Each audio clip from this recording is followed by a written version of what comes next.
In the summer of 2019, a guy named Dale Kowalski in Naperville, Illinois, spent $347 on lawn care products between April and August. 4 bags of Scott's Turf Builder, 1 jug of liquid feed, and a bag of starter fertilizer he threw down just to try something different. He mowed every 5 days. He watered on a schedule. He did everything the bag told him to do. His lawn looked fine, green enough, healthy enough. But 2 blocks over, his neighbor's lawn, a retired golf course superintendent named Frank, was a completely different color. Not just greener, darker. That deep, saturated, almost painted-looking green that you see in turf photography and think must be filtered or staged.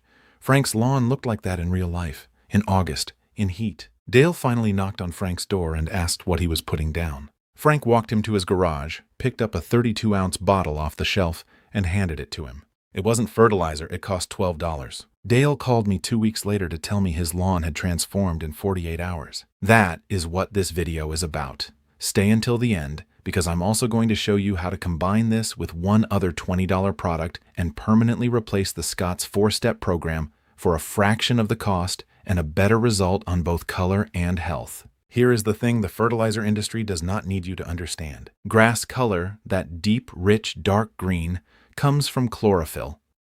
Chlorophyll is the pigment inside the leaf blade that captures sunlight and drives photosynthesis.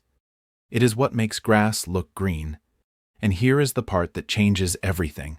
Chlorophyll requires iron to synthesize, not nitrogen. Iron. Nitrogen drives growth. It tells the plant to build more leaf tissue, more blades, more mass, more root structure. It is a building material. But that mass still needs iron to produce chlorophyll. When the plant doesn't have adequate iron, you get a lawn that is vigorous and actively growing but pale, medium green, almost yellow-green in some cases. The growth is there, the color is not. And here is where it gets worse. When you apply nitrogen and the plant surges with new growth, it distributes whatever iron it has access to across more tissue, more blades, more leaf area. Same amount of iron, now spread thinner across a bigger plant. Iowa State University's Extension Turfgrass research documents this directly. Nitrogen-driven growth can actually intensify iron deficiency symptoms because the iron demand increases faster than the soil can supply it. You are not solving the color problem by adding more nitrogen. In some cases, you are deepening it. I spent 3 summers doing exactly what Dale did. Spring bag, summer bag, fall bag, my lawn grew. It stayed that flat, medium green that looks fine in a photo, but nothing like what you're actually trying to get. I thought it was my grass variety. I thought it was my soil. It wasn't either of those things. Now here is the second thing nobody explains at the fertilizer display. Your soil almost certainly contains plenty of iron. Iron is one of the most abundant minerals on Earth. The problem is not that the iron isn't there. The problem is that your grass can't reach it. Soil pH is the key variable. When pH climbs above 7.0, iron starts bonding with other minerals and converting into insoluble forms that plant roots cannot absorb. It is physically present in the soil. The roots just can't take it up. The Texas A&M AgriLife Extension Nutrient Management Program documents this extensively.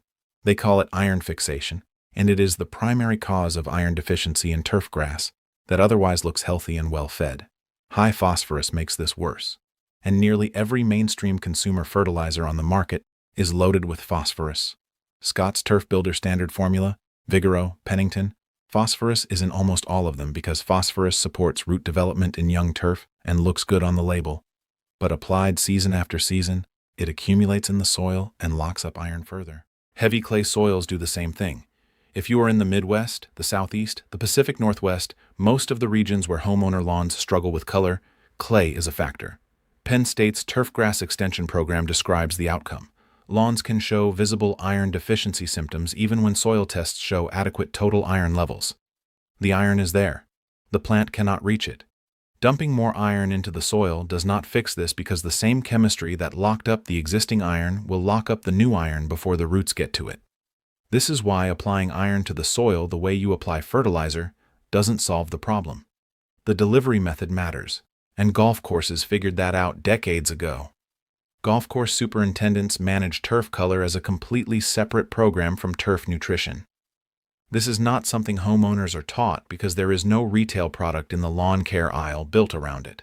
The product is chelated liquid iron, iron that is chemically bound to a chelating molecule, most commonly DTPA or HEDTA. Chelation keeps the iron soluble and bioavailable when it contacts the leaf surface. When you spray chelated iron onto grass blades, the plant absorbs it directly through the leaf tissue. The soil chemistry lockup problem is bypassed entirely. The iron goes straight into the tissue where chlorophyll synthesis happens, without touching the soil at all. Golf Course Industry magazine covered this practice in depth. Midsummer green-up on golf courses is routinely accomplished with foliar iron applications rather than additional nitrogen. The publication reported that iron affects turf color comparably to nitrogen, and that superintendents regularly cut their nitrogen rate in half and maintain the same visual color result by adding iron to their foliar spray program. The reason they do this isn't just cost. Nitrogen-driven color comes with consequences. Rapid growth means more mowing passes, more equipment hours, more soil compaction, more heat stress on the plant entering summer. Iron-driven color produces no growth surge, no extra mowing, no added stress. Just color, visible within 48 hours of a single foliar application that holds for 3 to 5 weeks. Penn State's turfgrass extension program established the efficacy threshold. 2 pounds of iron per acre from chelated iron produces a noticeable green-up response. At typical foliar application rates, that translates to a diluted spray you can apply with a standard 2-gallon pump sprayer over a residential lawn in about 20 minutes. The product Dale's neighbor Frank had on his shelf: Southern Ag Chelated Liquid Iron. About $12 to $15 for a 32-ounce bottle on Amazon. One bottle at the labeled foliar rate covers a half-acre lawn 3 to 4 times over a full season. Your entire color program, around $12. Now let's talk about why this is not in any marketing material you have ever received from a consumer lawn brand. Scott's Miracle-Gro holds an estimated 50% of the U.S. consumer lawn care market. Their consumer segment runs close to $3 billion annually.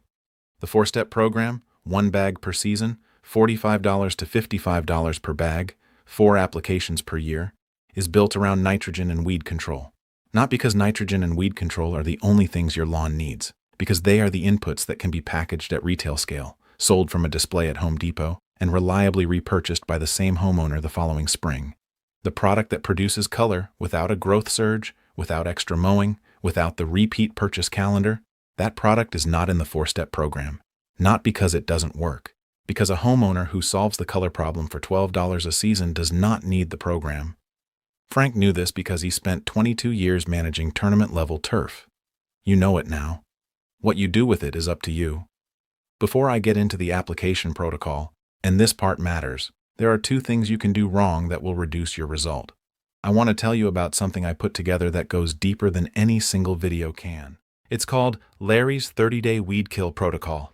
It's a complete, step-by-step written guide for eliminating the 3 most common lawn weeds without expensive repeat treatments, using the same pre-emergent and post-emergent timing strategies that professional turf managers use, not Scott's, not generic bag instructions, the actual timing and product sequence that prevents weeds from returning the following season. All right, application: mix chelated iron at 2 to 4 ounces per gallon of water.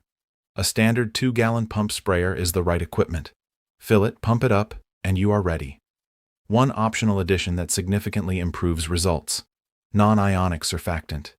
About $8 for a bottle that will last you an entire season. Add 1 teaspoon per gallon to your iron mix. Surfactant reduces the surface tension of water droplets and improves adhesion across the leaf blade. Better contact between the iron solution and the blade surface means more consistent uptake across the entire lawn. It is not required, but it is worth doing every single time. Apply in the morning or the evening, never midday.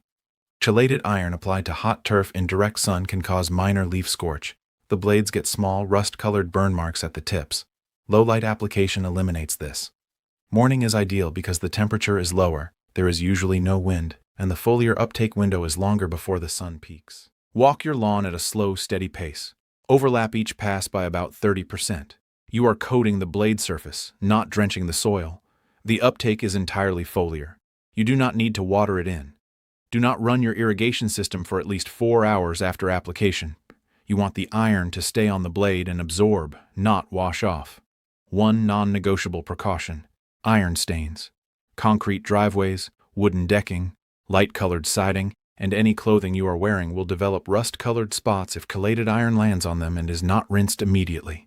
Apply on a calm day. Keep the spray pattern on the turf. Rinse any overspray off hard surfaces within 5 minutes of application. Flush your sprayer with clean water when you are done. That is 2 minutes of cleanup for a product that costs $12 and delivers a result $200 worth of Scots never gave you. If you run 2 applications and your lawn stays pale, especially if you are in the Southwest, Mountain West, or parts of the Great Plains and Midwest, your soil pH may be above 7.5. At pH levels above 7.5, DTPA chelate loses effectiveness because calcium interference increases. The chelating molecule is less stable at higher alkalinity. A soil pH test kit, about $12 at any garden center or Amazon, tells you in 10 minutes whether you are in that range. If your pH is above 7.5, look for EDDHA chelate on the label instead of DTPA. EDDHA chelate is stable at higher pH and remains bioavailable even in strongly alkaline soil. The application rate and method are the same. The price is comparable. The difference is on the label. Cornell University's soil fertility program covers the chelate selection criteria for high pH soils in detail if you want to go deeper on that. Chelated iron handles color. It does not feed the lawn. For a complete program, color and nutrition together without a growth surge from either, combine the iron spray with milorganite. Milorganite is a slow-release organic nitrogen source that releases over 8 to 10 weeks without the rapid growth spike that synthetic quick-release nitrogen produces. No growth surge means no extra mowing passes, no fungal vulnerability from a nitrogen flush, no additional stress entering summer heat. Steady, gradual feeding from the nitrogen side. The chelated iron spray running alongside it for color. Iron handles the color. Milorganite handles the feed. The 2 products together run under $30 per application. They cover everything the Scott's 4-step program is supposed to cover, at a fraction of the cost, without the growth surge, without the repeat purchase cycle, and without requiring a trip to the lawn care aisle every 6 weeks. If this is the first time you have ever heard iron and lawn color connected, that gap is not accidental.